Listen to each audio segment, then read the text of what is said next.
여러분 안녕하십니까? 외국어로서의 한국어 표현교육론 1차 시 한국어 말하기의 개관 같이 학습할 수 있도록 하겠습니다.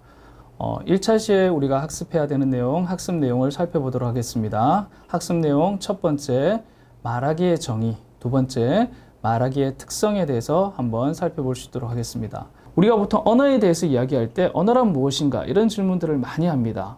학교 교육이든 어디든지 간에 언어란 무엇인가 이렇게 물었을 때 우리가 교과서에 나와 있는 가장 전형적인 대답 중에 하나가 언어란 의사소통을 위한 도구고 수단이다라고 이렇게 이야기를 하죠.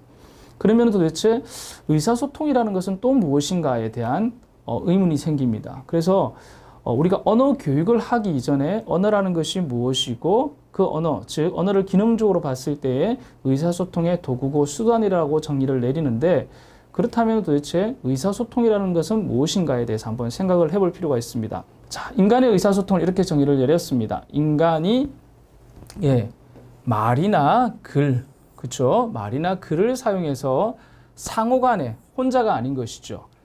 대화를 하는 의사소통을 하는 누군가하고 서로 상호간에 이해를 할 수 있도록, 내가 하는 말을 상대방이 이해하고 상대방이 하는 말을 내가 이해할 수 있도록 하는 것이죠.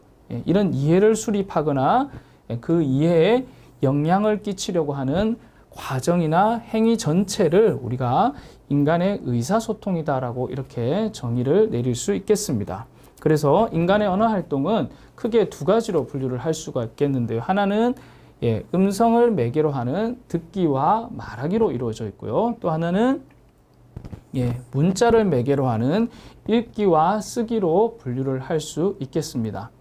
자, 두 번째 이제 말하기의 정의에 대해서 또 한번 생각을 해보면요. 말하기는 음성 언어를 사용해서 자신의 생각, 느낌, 정보 등을 표현하는 활동이다라고 우리가 조금 더 좁은 개념으로 생각을 해볼 수 있겠고, 두 번째, 이 음성 언어와 함께 같이 사용되어지는 것이 바로 비언어적인 요소들이 같이 사용되어집니다. 우리가 의사소통을 할 때 말로만 소통을 하는 것은 아니죠. 지금도 제가 여러분들에게 강의를 하면서 화면을 보고 강의를 하는데도 불구하고 지금 이렇게 손짓을 하고 있어요. 그리고 여러분들이 제 얼굴 표정도 볼 수가 있는 것이죠. 이런 것들이 다 어디에 해당이 된다고요? 비언어적인 요소에 해당이 된다고 볼 수 있겠습니다. 그래서 언어적 의사소통은 음성 언어를 의미의 매체로 활용하는 것이고, 비언어적인 의사소통은 음성 언어를 제외한 모든 의사소통 또는 다양한 의미의 매체를 활용하는 것이 되는데, 그 중에 하나가 반언어라고 해서 억양, 어조, 강세, 속도, 휴지, 침묵 이런 것들도 해당이 되어지고요. 브라운 1994의 말하기 특성, 말하기의 여러 가지 특성은 말하기를 어렵게 하는 요인이기도 하지만 적절히 고려하면 오히려 말하기를 향상시킬 수 있는 요인이 되기도 하는데, 크게 브라운은 말하기의 특성을 8가지로 분류를 했습니다. 그 중에 첫 번째, 무리짓기라고 하는 것이 있습니다. 덩어리, 무리를 짓는다는 이야기죠. 유창한 표현은 단어가 아니라 구단위로 이루어지는데, 사람들은 말을 할 때 인지적으로 의미를 이루는 단위를 무리짓거나 또는 호흡의 적절한 단위로 무리지어서 표현할 수 있다는 것이죠. 방금도 제가 말을 하면서 유창한 표현은 단어가 아니라 구단위로 이루어진다라고 이렇게 끊어서 이야기를 하죠. 이게 바로 덩어리입니다.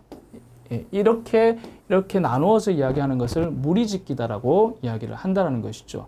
다시 말해서 우리가 누군가하고 의사소통을 하고 대화를 할 때 일상생활에서 이렇게 무리지어서 말을 하는 특성을 가지고 있습니다. 이렇게 말하는 사람은 없죠. 유창한 표현은 단어가 아니라 구단위로 이루어진다. 사람들은 말을 할 때 인지적으로 의미를 이루는, 이렇게 이야기하는 사람은 없습니다. 그러면 다시 말해서 말하기의 특성 중에 하나가 무리짓기라고 하는 특성이 있기 때문에 우리가 한국어를 배우는 외국인들에게 한국어를 가르칠 때에도 한국 사람들이 어떻게 적절하게 무리를 지어서 표현을 하는지를 가르치는 것도 필요하다는 것이죠. 또 하나, 듣기를 할 때에 한국 사람들이 이렇게 적절하게 의미 단위나 또는 발화 단위, 호흡 단위 이런 것들에 따라 이렇게 끊어서 말을 하죠.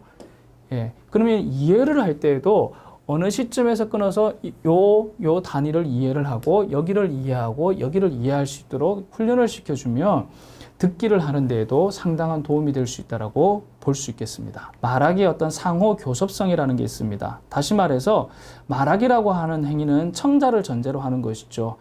지금도 물론 제가 화면을 통해서 일방적으로 강의를 하고 있지만 이 강의를 들을 여러분들을 상정하고 염두에 두고서 강의를 하고 있는 것이죠. 다시 말해서 말을 하는 행위 자체는 청자를 전제로 이루어진다.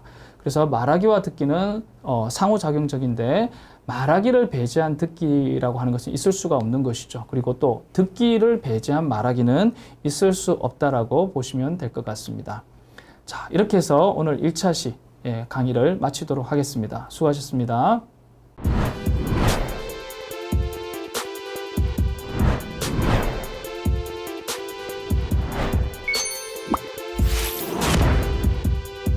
UM은 수강생 입장에서 생각을 많이 하는 교육원인 것 같더라고요. 수강생 관리나 수업 환경 등 전체적인 시스템이 수강생에게 딱 맞게 잘 되어 있어서 만족스럽게 수업을 들을 수 있었습니다.